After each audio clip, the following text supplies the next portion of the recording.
David Cohen. And I'm Rob Doyle. And welcome to the Dead Feed's very first special effects makeup tutorial. Yay!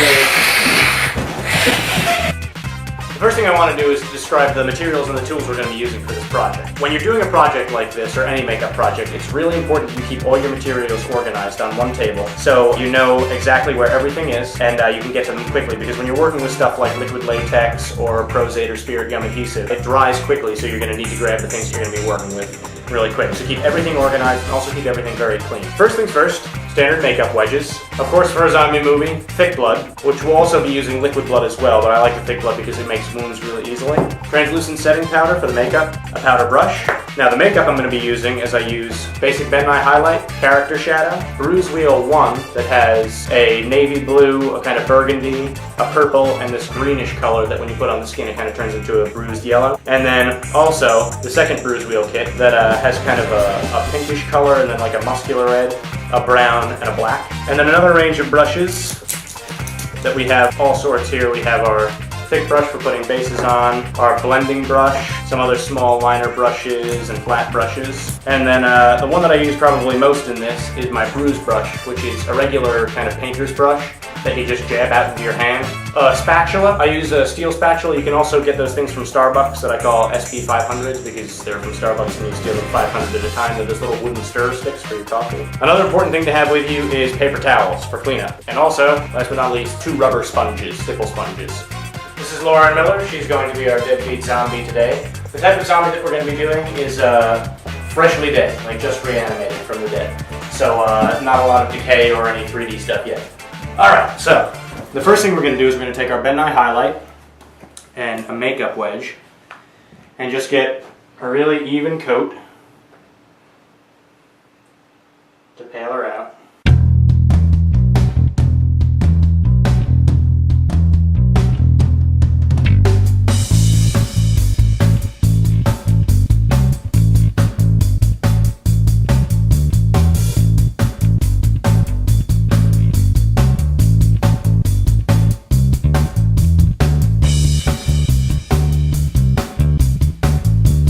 Alright, after we've applied our coat of base, you can see that there's a little bit of breaks in it all over. We're going to take our character shadow and just a flat brush and just get a little bit of the character shadow on there.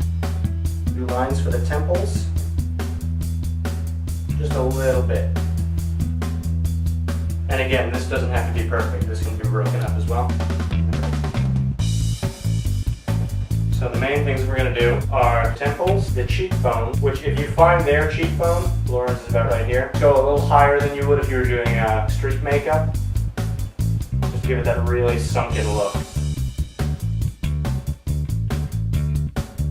There's the labial fold, and I do it halfway down, about right here, and then I blend it the rest of the way down.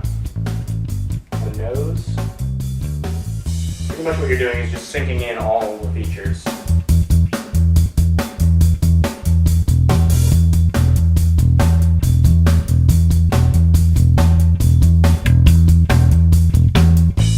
I like to do with my eye bags for the zombies is to bring them out a little further than we usually would, so it gets a really drawn out look.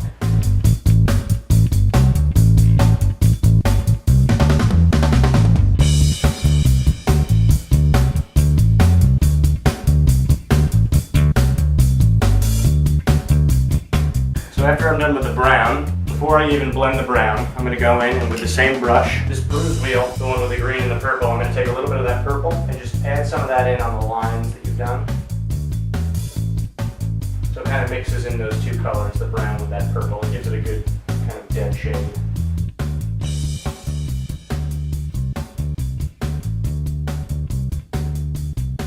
These are all going to be blended. Just laying in color right now.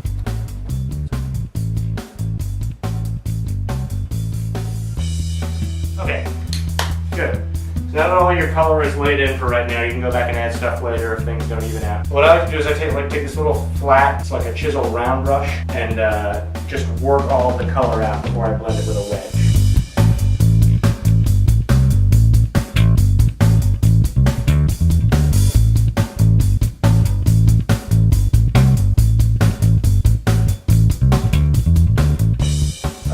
A really important thing A lot of people think zombie makeup can be done a lot quicker than this, but although it's really messy, it should be really cleanly done, and it's all on the detail. And also, if you guys are watching this and you are doing your own zombie makeup, and you have any questions, feel free to contact us, and I'll, give you some tips and everything. There's a lot that you can't see unless you're close up. So email us, and I'll answer any questions, and also send us pics of your makeup. We'd love to see it. Yeah, a lot of people think that you could just, throw fake blood on your face and, Yeah. have somebody groaning and whatnot, but in my opinion, it's very obvious that it's just fake blood on the face, as opposed to this, where, if you look past the fake blood and stuff, you actually see a character underneath. Alright, now that all this is done, and she looks dead, it looks really dark right now, what I'm going to do is I'm going to throw some powder on there. As an actor, I can tell you one of the most considerate things you can do is warn the actor when the powder is coming onto your face, as Robbie just did. Yeah. If you're putting powder on someone, make sure they hold their breath. This powder actually also helps to hold the makeup on. The next thing I want to do is start adding just a little bit of bruising. I'm going to use my bruise brush for that. So I'm going to take this burgundy color in the first bruise wheel and just tap it on the back of my hand to get it warmed up and kind of beaten out of the brush. And then I'm going to just tap on some random places and random patterns on the face too. Another thing I like to do with this brush is press and then roll. And it gives it just a really cool kind of random breakup pattern. Whenever I do zombie makeup, I always like to do a little bit of this right in the corner of the mouth. Like the lips have been split so badly and there's, blood and everything.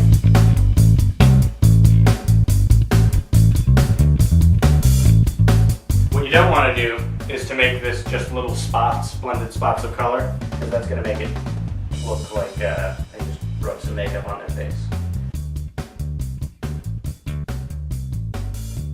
So what I'm doing now is I'm not blending these, I'm just tapping them to get the excess off. And then I'm going to go back in with that same brush with that color on it and go to that navy blue on the wheel now, that really dark navy blue. And do the same thing, but just a little less of it.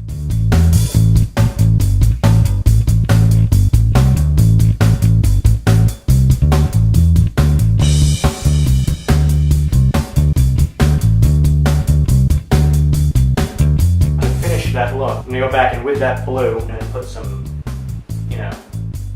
solid areas in there.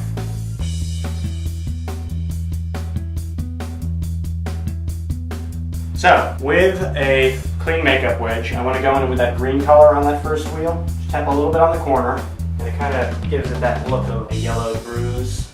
And you decide how long the character's been dead. Alright. Another detail that I like to do is to take that navy blue color on a little liner brush, just get a little bit of color on it, and start from one point and just really lightly twisting the brush back and forth, draw some little spider veins.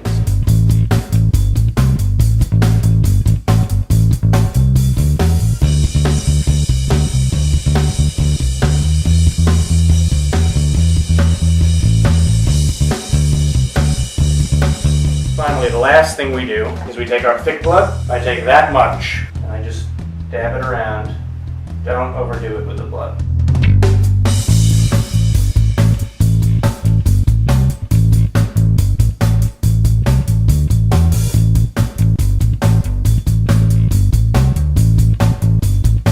Alright, so, the last thing you can do after the blood is just add kind of little details. If you have a stipple sponge, you could take a little bit of black, just kind of do little breakups as if she's falling down. There you go.